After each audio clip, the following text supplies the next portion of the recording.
Bonjour, c'est les aventures de Tim.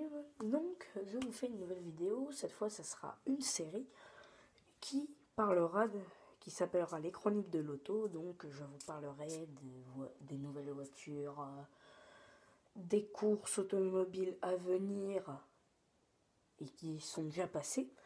Donc, déjà, le premier sujet de cette vidéo, ça sera la course de Formule E qui se passait à Paris, le Visa Formula e-Prix.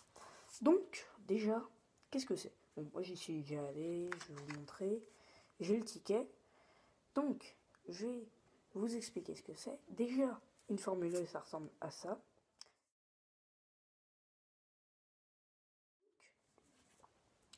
La Formule E, c'est un véhicule qui se rapproche vraiment de la F1, mais avec un moteur de batterie de lithium-ion. Donc, c'est des batteries de téléphone quasiment en fait. Le lithium-ion, c'est les batteries de téléphone. Donc, grâce à ça, les voitures vont super vite. Les voitures, ce sont des propulsions. Ça veut dire que toute l'énergie est transmise aux roues arrière pour qu'elles puissent rouler.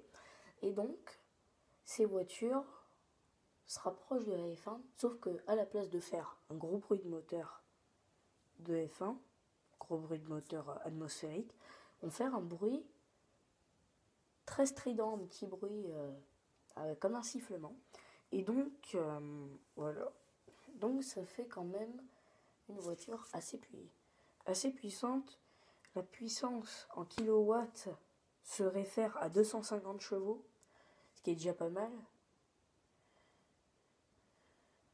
La voiture peut faire jusqu'à des pointes de 250 km/h, ce qui est déjà bien pour une voiture à batterie lithium. L'autre seul problème, c'est que 1. La batterie, elle ne dure pas très longtemps, donc à la demi-course, c'est-à-dire par exemple sur une course de 45 tours comme à Paris, au 22e tour, les voitures étaient obligées de changer. Enfin, ils étaient obligés de changer de voiture. Parce qu'en fait, le problème, c'est que si on devait recharger les batteries, ça prendrait énormément de temps. Donc, les pilotes roulent sur 2 voitures. Ça fait que quand il y a une voiture qui a les batteries déchargées, ils arrivent au stand, ils font leur arrêt, ils changent de voiture, et ensuite, ils repartent pour la course. Deuxième point noir, c'est que c'est des circuits de ville. Donc le tracé, je vais vous montrer, c'est le suivant. C'est le suivant, comme ça. Et donc le problème, c'est que dans les circuits de ville, le tracé est très étroit. Et donc, quand le tracé est étroit, on ne peut pas vraiment doubler. Donc c'est très compliqué.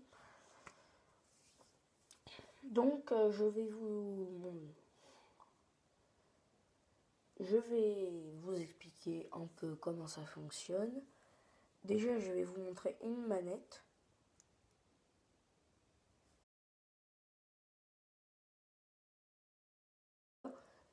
Une manette ressemble à ça. Enfin, qu'est-ce que je raconte? Une manette. Un volant ressemble à ça. Il y a 4 manettes. Les 2 manettes du haut, ce sont 2 petites pédales. D'ailleurs, toutes les autres, ce sont des pédales.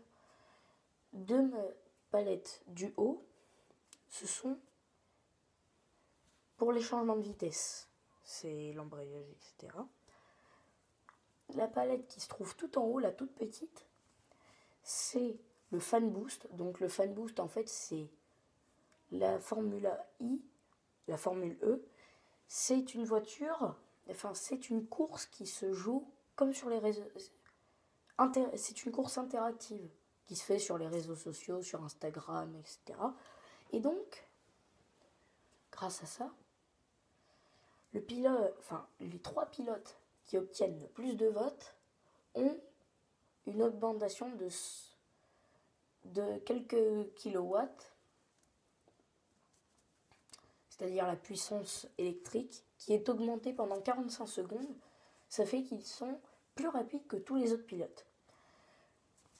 Autre spécificité, les voitures sont réduites à 2 trains de pneus, raison écologique, et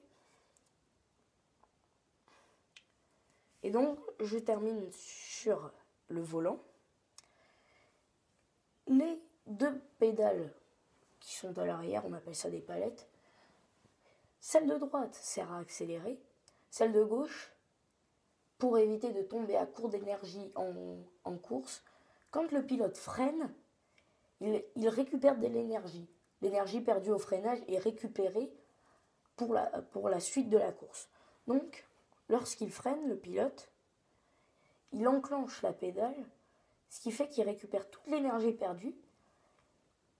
Lorsqu'il n'appuie plus dessus, ça se coupe et donc il y a déjà plus d'énergie. Comme ça, il ne tombera pas à court d'énergie en cours de route. Voilà. Donc, je vous retrouve pour une prochaine vidéo sur peut-être, je pense, le nouveau Tiguan. Il faut que je réfléchisse, le nouveau Volkswagen Tiguan. Sinon, je vous dis à une prochaine vidéo. Au revoir.